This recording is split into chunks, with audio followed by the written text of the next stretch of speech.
biblical scholar and cultural commentator Dr. Michael Brown, your voice for moral sanity and spiritual clarity. Call 866-34-TRUTH to get on the line of fire. And now, here's your host, Dr. Michael Brown. Thanks, friends, for joining us on the line of fire. Another very sobering and important broadcast. 866-34-TRUTH, 866-348-7884. Coming your way once again from our studio at Christ for the Nations in Dallas, where I'm on the road this week. We've got some fascinating video clips to play for you. One that's, well, it's intense eye-opener straight from Israel. And I want to tell you what's coming your way the next couple of days, barring something radically different happening in the news that I feel to make a shift. I'll tell you what's coming the next few days on the broadcast here. And we're going to focus today on Jew hatred and why it exists, anti-Semitism, why it is so rabid and out of control these days, why hundreds of thousands, millions of people are siding with Hamas, barbaric terrorists. Not just saying we stand with the Palestinian people, but siding with Hamas. How can that be? What causes this? Why does it happen? I'll be as direct, forthright, and clear in answering that question as I possibly can. Saturday, in flight to Kansas City, I wrote an article I had been wanting to write for a few days. I was burning with it. It's one of the most urgent articles I ever wrote. And the title was, Wake Up World Before Jewish Blood is Shed in Your Country. Wake up, world, before Jewish blood is shed in your country. I'm going to share some of that article with you. Okay. That was Saturday. Then it gets posted beginning midnight, Saturday night on different sites, then through the day, Sunday, Monday, etc. Different ones, different outlets posting it. The very next day, there is a pro-Palestinian rally. There's a pro-Israel counter rally. There's a heated argument between a Palestinian protester and an older man, a Jewish man, on the pro-Israel side. From what I understand, they're yelling at each other. And there's video footage of all of it. According to the accounts as we have them, the Palestinian protester hits this Jewish man, older Jewish man, over the head, hits him over the head. He falls to the ground, and as a result of the hit on the head and the fall to the ground, subsequently dies. Friends, on Saturday, I'm warning, wake up before Jewish blood is shed in your country. The next day, a Jewish man is struck in the head and dies at the hands of a Palestinian protester. Did the Palestinian protester intend to kill him? I certainly doubt that was the case. And I think he wouldn't have struck him on the head if he knew he was going to kill him, especially if he's going to end up in jail for years for doing it. Bottom line is, I'm shouting these warnings for a reason. It's not to get clicks and likes. What kind of idiot, what kind of carnal person claiming to be a follower of Jesus, serving as a leader in the body, would post something, a warning like that, because they want to stir controversy, or they want to get clicks, or they want to get likes, or they want to get views. If you post stuff just to be controversial, if you post stuff just to draw attention, if you post stuff just to stir stuff so that you get more followers, don't call yourself a disciple, let alone a leader in the body. That's carnality. The whole thing I was shouting about yesterday, I have to make a public confession. I ended my show yesterday with a warning about being hot-headed, losing our temper. I went from there to talk with a dear brother, and I got so frustrated that I got really short with him, and I apologized 3 times. I said, I just warned everyone online about getting out of control. And I was so frustrated. I was so upset. It was over this very thing. So I confessed it to him. I apologize. I'm confessing it to everyone publicly just because of what I said on the air. The amount of junk that goes out, and everybody's got an opinion, and it just stirs up controversy and does no good. So I don't write something like this unless I feel an urgent warning. And by the way, you don't have to be prophetic. All you have to do is be logical. It's getting to be increasingly ugly, violent, dangerous. There's an article, should be up any day on the stream.org. I wrote it last night, and I shared this with the permission of the mom. So this is a grad from one of our schools I taught at years past. Solid Christian woman, solid Christian husband, solid Christian home. Her 15-year-old daughter in public school. They are going to go to McDonald's last week to get a biscuit. And she says, Mom, no, we can't go there. They're pro-Israel. What? 15-year-old. Raised in a Christian home. What? They're pro-Israel. Can't go there. And she said, okay, I want you to tell me why they can't go there without using the word genocide. And she said, well, it is genocide. And the mother's thinking, what is she learning in school? Not just school, social media.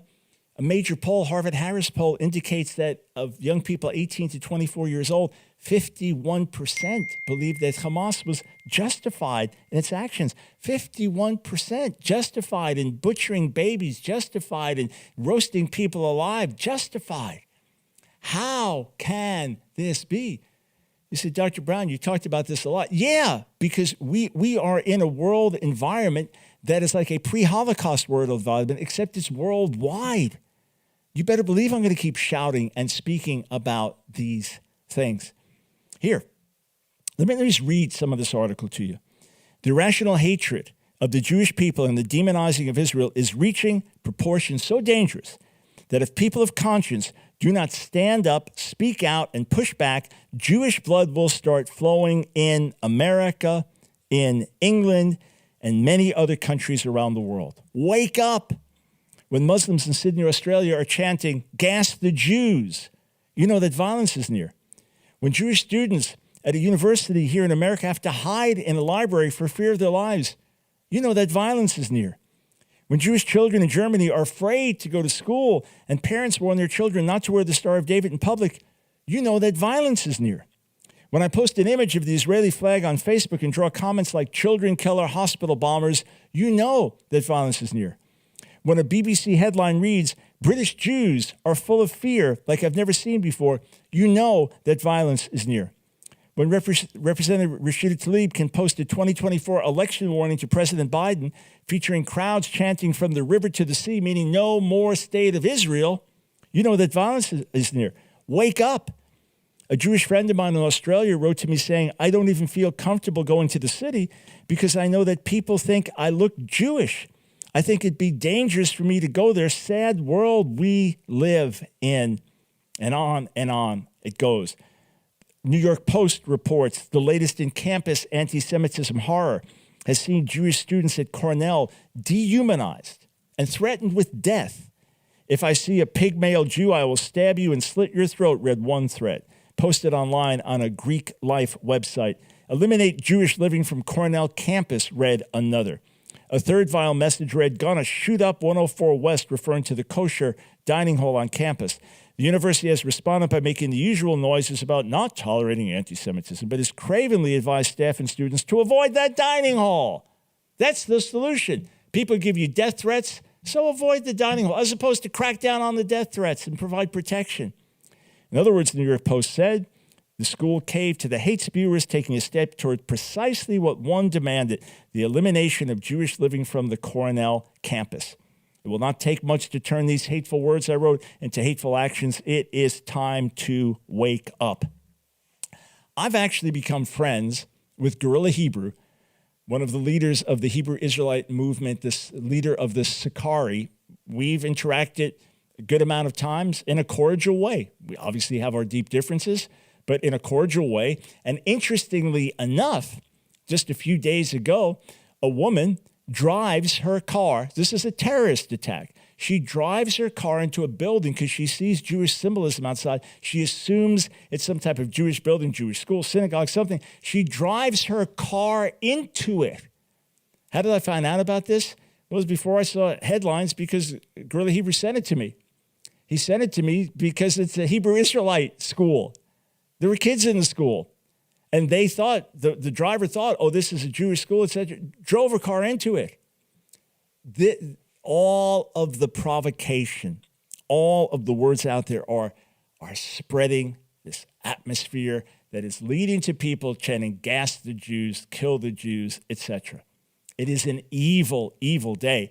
And every person of conscience must speak up and say, we stand against this, we denounce this, and we stand with Israel's right to exist. You may have differences as to how Israel is seeking to eradicate Hamas. You may have differences with the current political situation. I certainly have differences with certain elements of the current Netanyahu government, certain of the right-wing elements that are dangerous and destructive, in my opinion, and the opinion of many others. We can discuss all those things.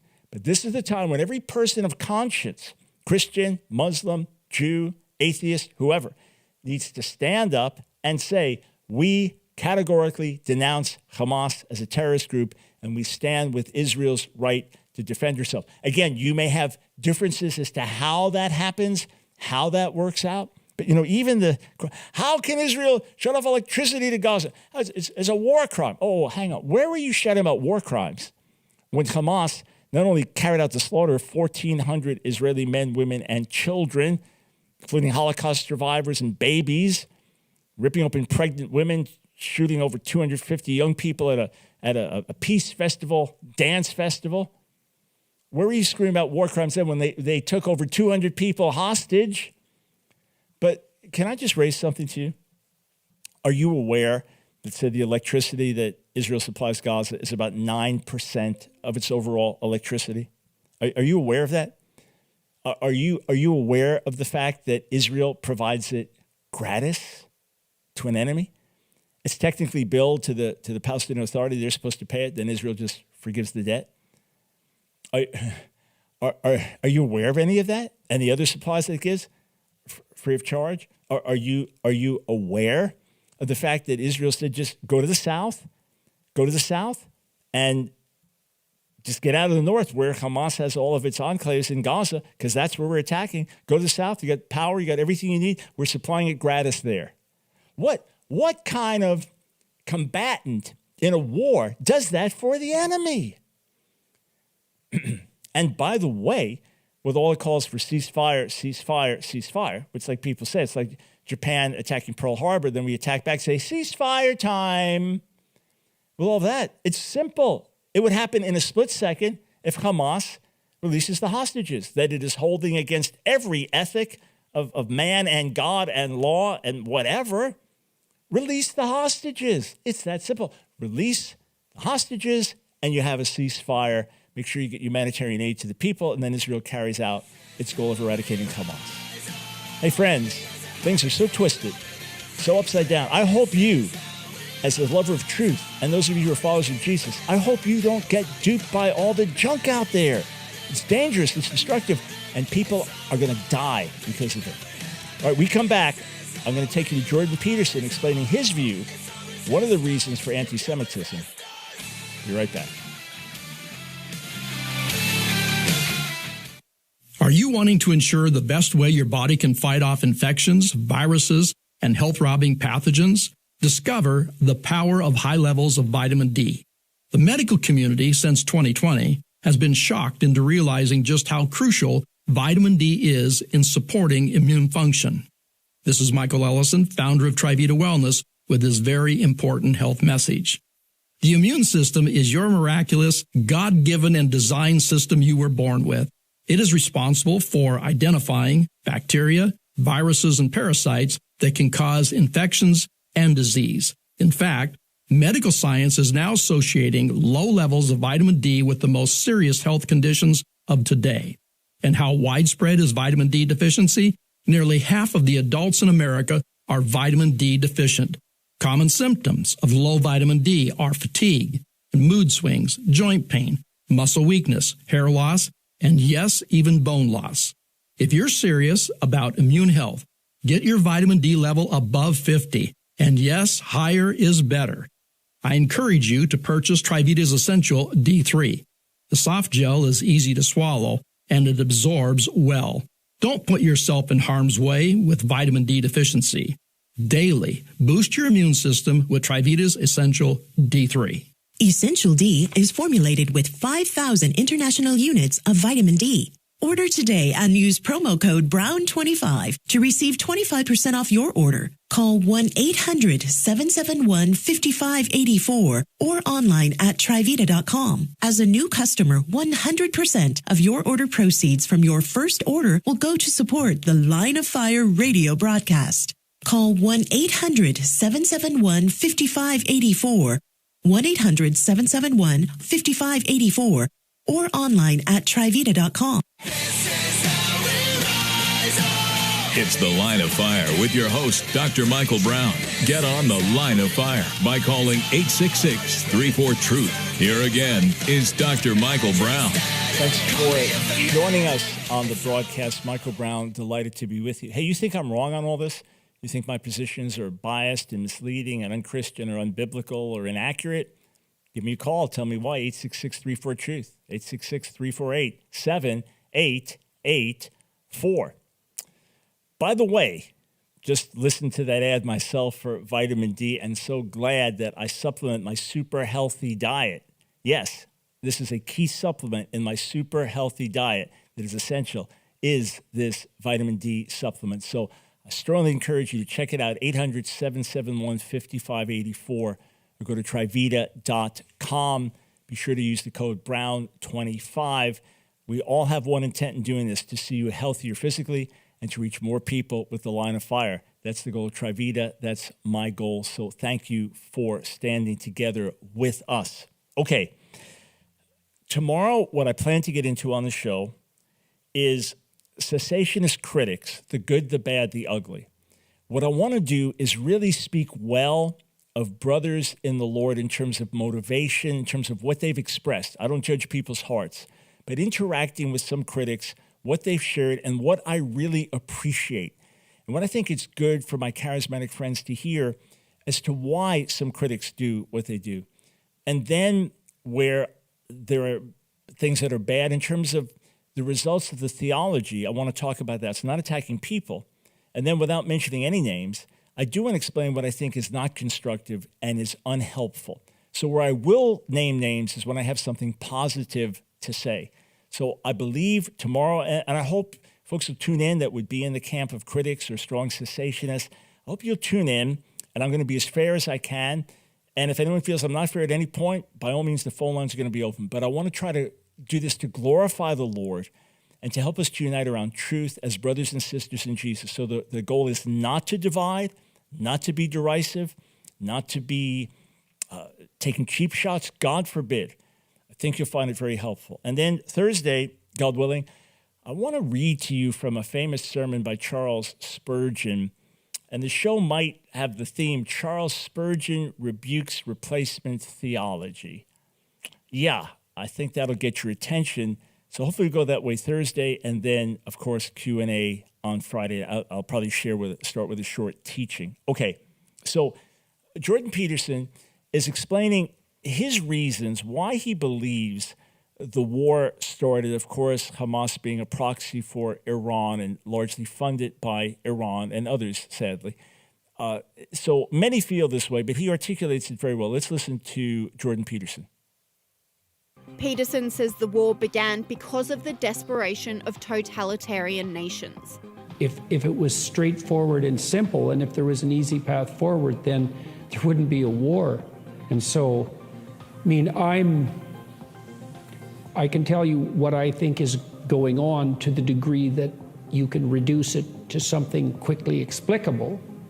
You know, I think Iran is desperate because of the tenuous hold on power that the mullahs now have in Iran, given their own citizens' rebellion. I think they see the Abraham Accords, which were the most significant step forward towards peace in the Middle East for like 75 years. They see the Abraham Accords as an existential threat. This is a last-ditch attempt by the Iranian mullahs to use the Islam against Jews story to prop up their own dismal reign. And so they rattled the chain of their Hamas puppets and said, provoke, and they did. And their hope is that the Israeli response will be so overwhelming that the Arab world turns against them, and maybe even the people who might be inclined to, be swayed by a victim narrative in the West, and that the Abraham Accords will fall apart, and that'll be the end of that. And that could happen. Yeah, in fact, that's exactly what's happening. So Jordan Peterson brilliantly, clearly states this. Many others feel this way as well. We heard it right out of the gate.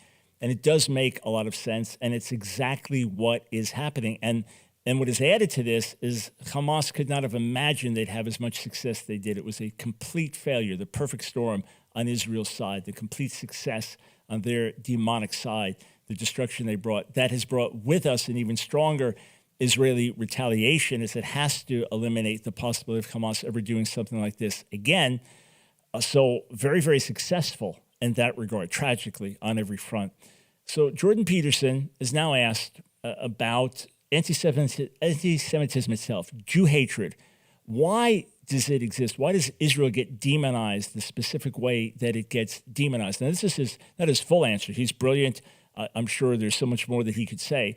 But listen to one thing he focuses on, and then I want to play off that and explain to you my larger view of the ultimate cause and root of Jew hatred. Listen to what he said. On October the 7th, Hamas obviously committed a terror attack of appalling magnitude. Where were you when you first heard about it, and what was your instant feeling about it? Well, my instant feeling was to be sickened by it, and it hasn't been that long since I was in Jerusalem, and so it was a little closer to me than it might have otherwise been. I'm also more sensitive to any signs of anti-Semitic catastrophe from studying the Holocaust for the length of time that I did, and I've always regarded Jews as the canary in the coal mine, and I think the reason that the Jews are the canary in the coal mine is because they're a successful minority.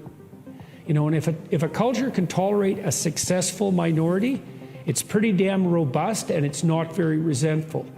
And as soon as a culture starts to get resentful, the Jews make an easy target because they're a minority, and so that's an easy target to begin with. But then they're the minority that has the temerity to be successful. And that really brings the resentful out of the rat holes.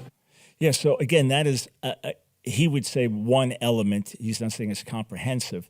And it certainly is one element. But here's what makes anti-Semitism, what makes Jew hatred, something that goes beyond the rational explanation. You see, Jews are hated when they are a successful minority. Jews are hated when they are an unsuccessful minority. Jews are hated when they are rich for being rich. Jews are hated when they are poor for being poor. Jews are hated when they are religious for being different. Jews were hated and are hated when they are irreligious for being the same. So the hatred transcends a rational explanation. It is not only the longest hatred, as Edward Flannery pointed out in his book on anti-Semitism, The Anguish of the Jews, Catholic scholar Edward Flannery, pointing back to it being 2,300 years old, in other words, back to Greco-Roman, really Greek anti-Semitism, and that was because of Jews being different, etc. But you can go back to the book of Esther. You can go all the way back to the book of Exodus if you want to find more roots of it in terms of history. But clearly, just on a secular level, you find it several hundred years before the New Testament. And then you find, as a result of the misuse of the New Testament, that anti-Semitism makes its way into church history and exists to this day in various Christian circles. Just look at the writings of Catholic scholar E. Michael Jones, for an example. Look at the statements of Christian nationalist Nick Fuentes. By the way, not all Christian nationalists are radical extremists. It all depends on how the word is defined, okay?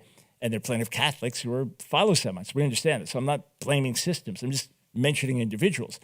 You find it on Protestant sides, the Catholic sides, Greek Orthodox sides, all different sides. You find it in Islam, and it remains virulent and intense in Islam to this day. When I was researching for my book, Our Hands Are Stained with Blood, The Tragic Story of the Church and the Jewish People, which came out in its first edition in 1992, now the updated edition in 2019, I noted that there were best-selling books in Japan blaming economic difficulties in Japan on the Jews. What? Japan. You find it among atheists, you find it among fascists, you find it among communists, and then every type of myth about the Jews. And when, I'll get into more of this, but when you look at all of it, and then you come up, well, it's because of religion, well, it's because of finances, well, it's because of this, because the dots never connect. Each one answers a few, but not the whole. So there is one thing that connects all the dots.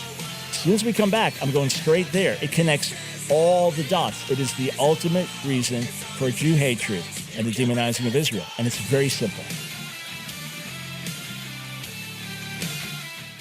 Hey, friends, Dr. Michael Brown here. Do you remember when people thought I was crazy when I said it's not too late for America, that God can still do something in our country, that there is going to be a pushback, a gospel-based moral and cultural revolution? And do you remember when people thought that you were crazy because you felt the same way, because you believed what I was saying and already felt it in your heart? Well, friends, that pushback is here. The gospel-based moral and cultural revolution we've been talking about for 25 years is unfolding, and we are right in the thick of it. And the Line of Fire broadcast is divinely positioned for such a time as this. Friends, you would be so gratified and blessed as I hear, if you could hear what I hear, testimony after testimony as leaders, young people, old people, moms, dads, students, people from all backgrounds come up to me and say, Dr. Brown, you're providing a template for us. You're providing a blueprint for us. You're showing us how to do this, how to have hearts of compassion, backbones of steel. But friends, it's a joint effort. We do this together. And with your support, we can amplify this broadcast around the nation and amplify this voice to shake the nation. Join our support team today. Become a torchbearer with $1 or more per day. Here's the number to call to sign up. 800-538-5275. That's 800-538-5275. Or go to AskDrBrown.org, AskDrBrown.org, and become a monthly supporter. Click on Donate Monthly Support. I want to immediately give you 2 classic books, Compassionate Father or Consuming Fire, Who is the God of the Old Testament, and Revolution, which will really show you what it means to be a Jesus follower today. Plus, you get free access to our online classes and so much more. Sign up today, AskDrBrown.org. It's the Line of Fire with your host, Dr. Michael Brown. Get on the Line of Fire by calling 866-34-TRUTH. Here again is Dr. Michael Brown. Thanks to all of our supporters who have enabled us to do what we're doing. If you're not getting my emails, we have some really critical things going on, stuff we want to help you be equipped and ready on the front lines, ways we can minister to you. Sign up now, AskDrBrown.org, AskDrBrown.org. Right on the homepage, you'll be able to sign up within 30 seconds. If you don't have the app, download it. The moment you have an opportunity, you'll just... The challenge with the app is there's so much there that's there for you for free. You could explore it for years to come and not exhaust it. I mean it. Hours a day for years to come and not exhaust everything that's there.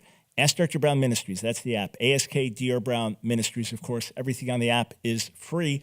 Our goal is to reach as many as we can to help see the church healthy, revival in the church, to help spark a gospel-based moral and cultural revolution in the society, and to work towards the redemption of Israel. The ultimate solution for all problems is for Jews, for Muslims, for people around the world to turn to Jesus, Yeshua. Ultimate, lasting, true peace will not come until then. And what my heart burns for more than anything is to see my Jewish people come to know Jesus, Yeshua, the Messiah. Yes, I want to see Muslims come to faith and others, but I have a primary calling in terms of apologetics and outreach to the lost sheep of the house of Israel. But in terms of ministry and trips, I've been outside of Israel 10 times more, virtually 10 times more than I've been in Israel. And our grads serving as missionaries all around the world, they are 20 times, 50 times more outside of Israel than in Israel, but they carry that burden for Israel as well. So the length of this Jew hatred, specific hatred of a particular group for this long period of time, and to be this burning and intense today, that's unprecedented. That does not exist in any other way, in a systematic way. There have been terrible suffering for different peoples over the years. No one denies that. Horrific suffering, barbaric suffering. But this targeting of one people for this long, over a period of has never happened like this with any other group around the world. Okay, that's number one. Number two, the widespread nature of it, as I said, communist, fascist, atheist, religious, rich, poor, but black, white. In fact, a unifying force is black supremacists and white supremacists both hate the Jews and praise Hitler. Yeah, think of that. So the widespread nature and then the irrational nature of what Jews are blamed for. During the Middle Ages, when there was the Black Plague, And in some places, a third of the population died. Well, not as many Jews died. One obvious reason, hygiene laws based on the Torah. No, it's because the Jews started it. Well, many Jews died too. No. They started it. They poisoned the wells. They used like monkeys' hearts and other things in the elements of the Lord's Supper, and they poisoned the wells. That's how it happened. Jews were killed over this. When there was an official public church declaration that the wafer and the wine and the communion elements actually were, not just represented, but actually were the body and blood of Jesus, then the rumor began that angry Jews wanted to get back at Jesus because they hated him so much, kidnapped a wafer and tortured the wafer. So nobody believes this happened. No, not only did it happen, but Jewish families, communities burned at the stake for allegedly doing this. People tortured, and someone under torture would make a quote confession, and then many burned at the stake. Right up to this day, what Jews get blamed for. I remember in the AIDS crisis, they were blamed for spreading AIDS. I've read reports that they run the Vatican, and on and on. How do you explain it all? Well, it's really very simple. And to me, there's no other rational explanation. The Jewish people have been chosen by God specifically for a particular mission. That mission remains. Whether an individual Jewish person, they themselves are elect, whether they are saved, whether they are in right relationship with God, that's another question. But just like Old Testament Israel was the elect chosen nation, that remains. God doesn't go back on his word. The gifts and calling of God are irrevocable. They remain the chosen people. They may not be right with God. They may not be saved, all of them, many of them, but they remain the chosen people. Paul's explicit. Romans 11:28 uses that very word, election. We went through the verses last week. They're still elect. You say, well, God only has one chosen people. That's a nice little phrase, but it's not true. He has a chosen people, which is physical Israel, which is those who have become part of the Jewish people worldwide. They are the chosen people. They are elect. Whether they're in right relationship with God is a separate story, just like in the Old Testament. Whether individuals are saved or not is a separate story, just like in the Old Testament. Whether they're forgiven of their sins or not is a separate story, just like in the Old Testament, remains the same today. And those who are chosen in Messiah, chosen in Christ, who have eternal life, will be with him forever, among which are Jews and Gentiles, the ecclesia, the Messianic congregation, the church. So they remain the chosen people, and they still have a mission. And therefore, Satan hates them and wants to wipe them out.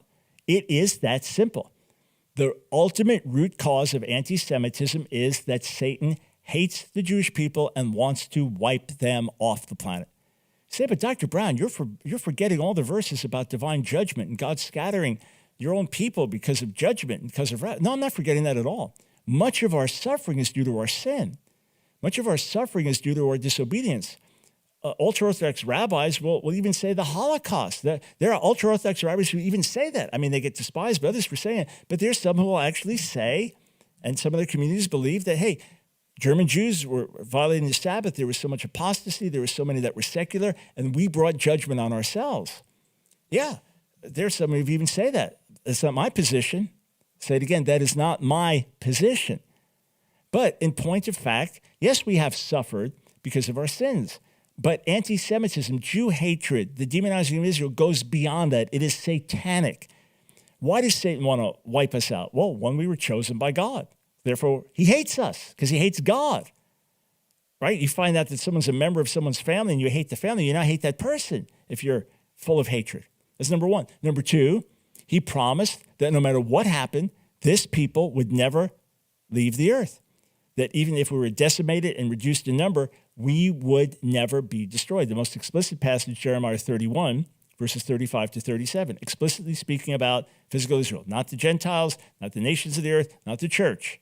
All right? And trust me, when we get into the show on Thursday, if we go that direction where Charles Spurgeon rebukes replacement theology, he'll have something to say about this reading of the verses where we turn them upside down, turn their meaning upside down. He'll have some very strong rebukes for that.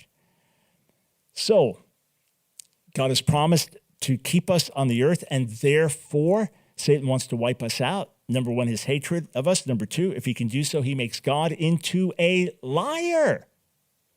Number three, a Jewish Jerusalem must welcome the Messiah back. Yes, I've shared these things before, but it never hurts to share them again. A Jewish Jerusalem must welcome the Messiah back. That's explicit at the end of Matthew 23. It's implied in not the Jewish Jerusalem part, but the Jewish repentance in Acts 3, beginning verse 19. There are other passages that point in this direction as well. It is portrayed, laid out in advance in Zechariah, the 12th chapter, exactly how it's going to unfold, and then reinforced in the 14th chapter. Jewish repentance will bring the Messiah back, and a Jewish Jerusalem must welcome him back. A Jewish Jerusalem, representing the leadership and the nation, will not see him again. This is what Jesus says in Matthew 23, 37 to 39. A Jewish Jerusalem, again representing the leadership and the people, will not see him again until it says, Baruch haba b'shem Adonai, blessed is he who comes in the name of the Lord. So if you're the devil, you want to wipe the Jewish people out. If you can't wipe the Jewish people out, you want to keep them out of Jerusalem and keep Jerusalem out of their control. If you can't keep Jerusalem out of their control, because the Jewish Jerusalem must welcome it back, by all means, keep Jewish people away from Jesus, Yeshua. That's why that is the ultimate battle that is going to be fought. That's why that's the third R of our ministry: revival in the church, gospel-based moral and cultural revolution in society, and redemption in Israel. This is the culmination, Romans 11:25, the fullness of the Gentiles coming in and all Israel saved. That's the culmination of the ages, the gospel going and being preached as a witness to all peoples, Matthew 24:14, and then the turning of Israel. They'll look to him if they've pierced. They'll look to me if they've pierced for stuff. Do alav, and they'll mourn over him. Zechariah 12. This is what we look forward to. And this is why Satan hates the Jewish people, plain and simple. He wants to wipe us off the planet. He wants to keep us out of Israel, out of Jerusalem in particular. He wants to keep Jerusalem out of Jewish control. Why do you think there's a world battle over the embassy? Every other country in the world, whatever the country is, here's our capital. Everyone sets their embassy there. It's that simple. If they're going to recognize that country, that's where the embassy is. Oh, not Israel. It's got to be Tel Aviv.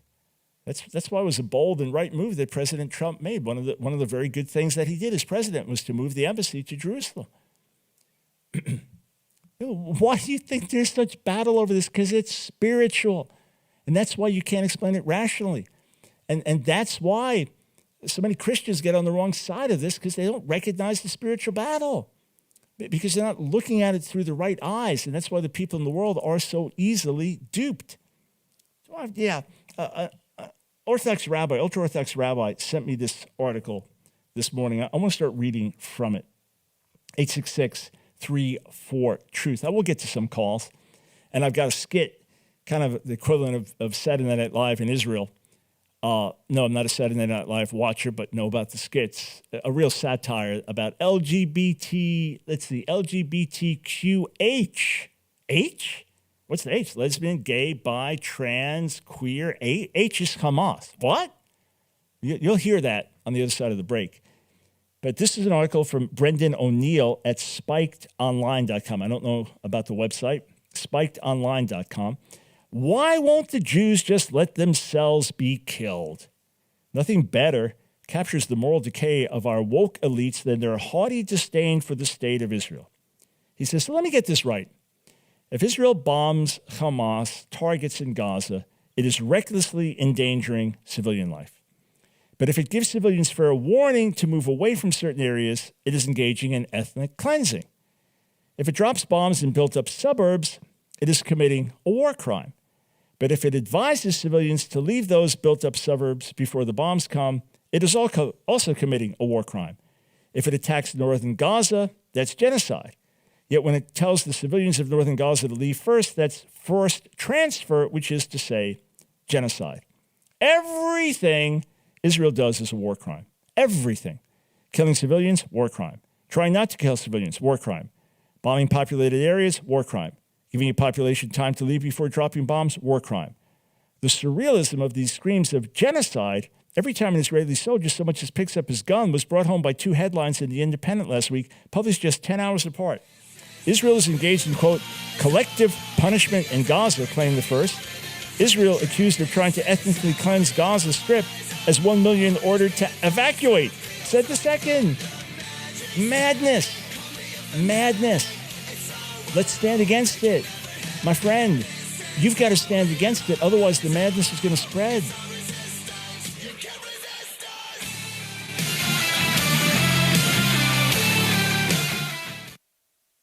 Do you want to feel at your best all year round? Look no further than Trivita's Sunshine Vitamin Essential D. Who hasn't felt sluggish and run down, especially during winter months when the sun is scarce? Trivita's Essential D is the answer you've been searching for to help you through even the cloudiest of days. I'm Dr. Paul, Director of Wellness Services at Trivita, and I have a health alert. Studies have shown that vitamin D deficiency is associated with increased risk and severity of infections and hospitalization of older adults. But there's good news. The evidence has also shown that adequate vitamin D helps modulate the immune system, reducing inflammation and promoting the body's healthy defense against infections. You'll love Trivita's Essential D because just one small gel capsule per day contains 5,000 international units of essential vitamin D.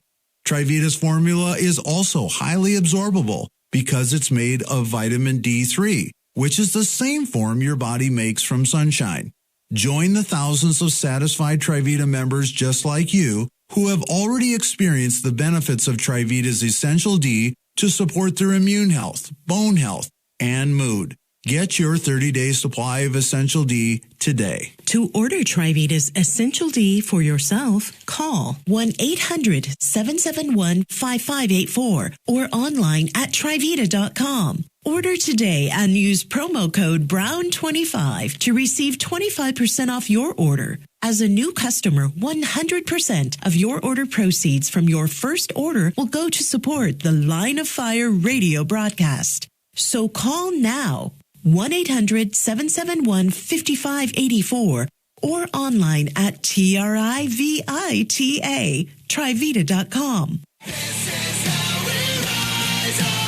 It's the Line of Fire with your host, Dr. Michael Brown. Get on the Line of Fire by calling 866-34-TRUTH. Here again is Dr. Michael Brown. All right, before I go to the phones, I want to play this for you. If you're watching, you'll see the two young people. These are Israelis. It's a skit. It's a satire, but it is quite illustrative and tragically accurate. So the guy looks like some stereotypical gay guy. I mean, it's the whole thing of satire. They both have multicolored hair and the whole bit. So let us listen to this. It's as if they're students at Columbia University. Hi, everyone. We are live on YouTube with Columbia Anti-Semitic News, where everyone is welcome. LGBTQH. H? Hamas. Yeah, I totally sim Hamas. Yeah. It's so trending right now. From the river to the sea, Palestine will be free. Do you know why it's true? Because it rhymes. Just look at all this toxic Zionist propaganda. Kidnapped in Gaza. Does this look like Gaza to you? Yeah, bro, I have no idea what Gaza looks like. And they're smiling. Do hostages smile? Zionist liars. Totally sus. Do they think we're stupid? Stupid? I major in queer post-colonial astrology. Ew. Jews make the world dirty. Yeah. And no, I'm not anti-Semitic. I'm racist fluid. Exactly. And now for a little break from all this activism, we want to say hello to our BFF. Bestie freedom fighter. Abu Fatwa in Gaza. Salam alaikum. Alaykum as-salam, and inshallah, Allah will kill you all infidels. Thank you so much for joining us. Love the headpiece, the all oppression chic. Very drip. Mr. Fatwa, how are you? Are you safe? Oh yes, I'm safe. I'm in a tunnel under the Gaza hospital. Above me, I have Allah and 2 million civilians protecting me. Community is so important these days. Do you need like humanitarian aid, food, fuel, medicine? It's okay, I have everything. I'm only hungry for rockets. As long as it's organic. Yeah. I wish I just could be there with you. You can come to Gaza anytime and we will throw you from the roof, you homosexual dirt. Do you hear? Bro, want to throw me a rooftop party? They are so welcoming and inclusive. So shukran. And you are also very welcome to come here to America. We will come. First we finish with Israel, and America is next. Great! So I guess we'll see you soon. Yes, it would be a blast. Can't wait. It will be so multicultural.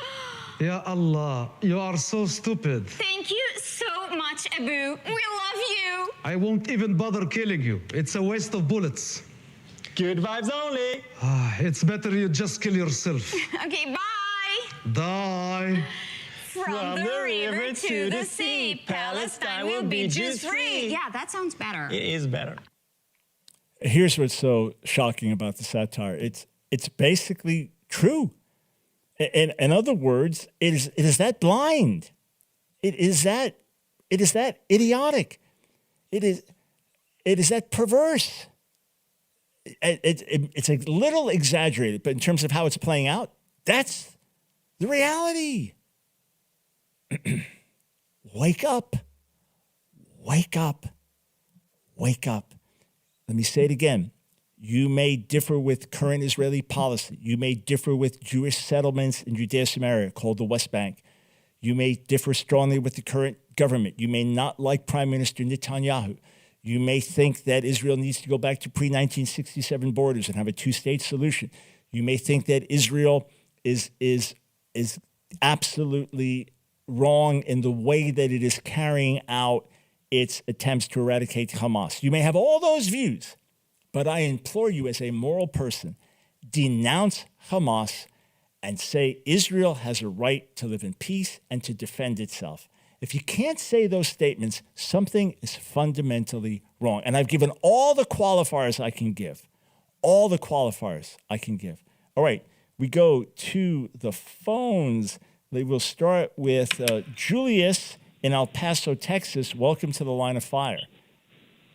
Hello, Apostle Brown. Hey. And I really wanted to ask you a question, and that is this. You know, when other nations get attacked by terrorists, they immediately attack back, and that's the right thing to do. But when Israel has been attacked by Hamas, they're supposed to just take it. I've been watching this thing since 2005 when they gave the land back to the Palestinians. They voted for those people, and they put them in power, and, you know, Hamas was just throwing rockets at them. What do you expect? This is a righteous war. And I'm going to tell you flat out, Netanyahu's going to win this war. He's going to take the Gaza Strip. He has to do it. And I support him in taking the Gaza Strip and the West Bank. He's avenging the deaths of our brothers and sisters who have been murdered by Hamas. So this is a righteous war, and that's all I have to say about that. Hey, and thank I support Israel 110%. Julius, thank you for weighing in. Much appreciated. Really, thank you for the call. 866-34-TRUTH. Dr. Brown, you don't care. Julius, you don't care. You don't care about the suffering of the Palestinians. No, it's not the issue at all. And I don't know how many times I have to repeat that Palestinian blood is as precious in God's sight as Israeli blood. But when Hamas, here, think of this. According to all the evidence we have, as Israel has said, flee south, as Israel drops tens of thousands of leaflets saying, flee, when they place tens of thousands of calls to homes saying, flee, we're going to be bombing here. When Hamas intentionally sets up quarters, a tunnel under a hospital, puts a rocket launcher next to a children's school, and you are trying to eradicate the murderers, what is Israel supposed to do? Okay, just come kill more of our people? Seriously? Let's go a little further here. Let's go a little further. When Israel is saying, go south, we are not bombing to give you time to go south, to head south. And according to the best reports we have, Hamas snipers have killed their own people trying to flee south and then blame it on Israel instead, like what Israel's doing, have put up roadblocks to stop people from fleeing, have urged them, do not flee. And when top Hamas leaders, according to reports I read today, the top leaders worth each over $3 billion. When there are hundreds of millionaires living in Gaza Strip. You say, in Gaza Strip? Yes. In gorgeous luxury homes and in luxury hotels while the people languish and suffer. The hundreds and hundreds and hundreds of millions and millions of billions and billions of dollars that is poured in to the Hamas government to help the people, to help with infrastructure and jobs and development and hospitals and on and on. And instead it goes to weaponry and terror tunnels. What is Israel supposed to do? They've got to get rid of Hamas. Hamas is destroying the people of Gaza. Hamas is destroying the people of Gaza, not Israel, Hamas. Let us go over to Maryland. Rita, welcome to the Line of Fire. Yes. Hi, Michael Brown. Dr. Brown, how are you today? Doing good, thanks. Good. Just had a question. Just first of all, thank you for just being this voice for such a time as this. We really need to have your voice. I did have a question regarding Ethiopian Jews, or how Jews are, like, these type of Jews are being integrated back into Israel, because I know how Israel became a nation in 1948, but I don't really hear too much about, and Ethiopian Jews, I guess, are just one example of really a darker skin, but they are truly Jews. Like, they're not Hebrew Israelites or anything. They're truly Jewish. How is that being integrated? I don't find that much information about it. Yeah. As much as I do. And also, why do we say Ethiopian Jews? Like, why aren't they just Jewish? Those type of things. Right. I just had questions about that. Yeah, so, yeah. I mean, I'm an American Jew. Even to say Ashkenazi, that means from the Rhineland, German Jews, Sephardi Jews from Iberian Peninsula, etc., Russian Jews. So, we use those things all the time. Mm-hmm. I'm constantly interacting with friends talking about Russian Jews in Israel, etc. So there's been good, but there's been bad. Let me back it up. The modern state of Israel, you have people like Iraqi Jews and Yemenite Jews. They've been living there for some cases 2,000 years, 2,500 years in some cases. And they would be darker, many of them darker skin, like Middle Eastern skin. And then Sephardic Jews, they were considered like the lower class because there's mainly Ashkenazi Jews that developed the land and things. So there was some prejudice against the Sephardic Jews and other Mizrahi Jews and things like that over the decades with Israel. A chief rabbi of Ovadia Sforno, who is Ovadia Yosef, this different Sforno's different guy from hundreds of years ago. Ovadia Yosef, he really elevated the status of Sephardic Jews in the country, and there's much more equality there. But Ethiopian Jews, Israel very sacrificially and with great celebration brought them over to the land. And it was a big thing. Mm-hmm. It was a tremendously celebrated thing. And in many cases, they're fully integrated. I mean, you go through Israel and they're fully integrated in all aspects of society. In other ways, there has been some discrimination against them, for sure. And it could be color of skin. It could also just be the newest outsider group. And they haven't had, they live often on lower income, often have lower jobs. So there has not been a fully successful integration. And there have been some instances that really they've been mistreated. So the general Israel population is definitely for them, wants to see them integrated. If you're there in Israel, they'll be like everybody else on the one hand. But there had definitely been some problems, and Israel definitely needs to continue to do better there. Hey, thank you for the kind words when you said, thank you for being a voice for such a time as this. That's it in an essence. That's why we're here. That's why we're on the line. Go to AskDrBrown.org. Click donate to help us keep doing what we're doing. Together, we're making a difference.